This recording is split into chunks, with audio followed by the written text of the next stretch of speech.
Both presidential candidates are back on the same playing field now that Barack Obama has returned home from his trip abroad.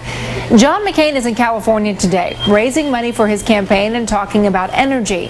And Barack Obama is in Washington, telling top economic advisors he would work rapidly to revive the sagging economy.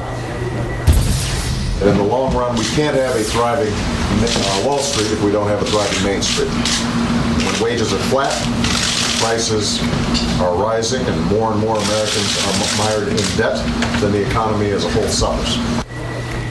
Joining us now is Democratic strategist Bernard Whitman and Republican pollster Chris Wilson. Chris, let me begin with you. The news that the next president may inherit a record deficit, almost $490 billion. What possibly could McCain say to that?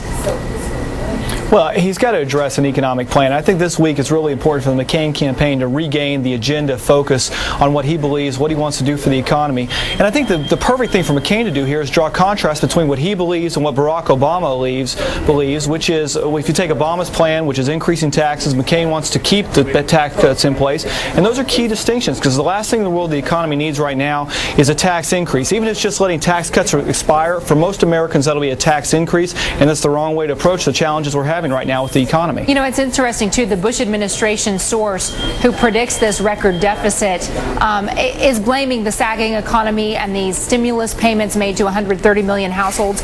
But that new figure underestimates the deficit, leaving out about $80 billion in war costs. Bernard, what does that mean for Obama? Well, there's no doubt that the economy is the most important issue in this campaign. And Barack Obama leads John McCain on the economy by 19 points. And I'll tell you why. Because Barack Obama has a plan. He has a plan to help out working families and women, which is being rolled out today. He has a plan to extend tax relief to the middle class and small businesses. He has a plan to deal with the housing crisis. He has a plan to end the tax burden on seniors who are making less than $50,000. He has a plan to create 5 million new green jobs.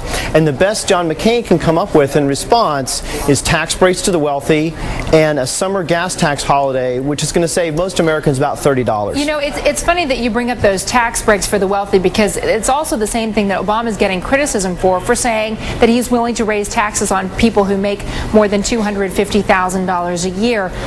Chris, when you come down to it, most people who live in this country don't make that much money. Even if families who are making that much money do, I mean, they may not feel wealthy, but the rest of the country sees in that. How is that a winning combination? Well, I think the difference between the McCain and the Obama plans here are real simple in the fact that McCain's trying to encourage investment, encourage spending in the economy, and by giving people more of what they earn back in the form of tax cuts.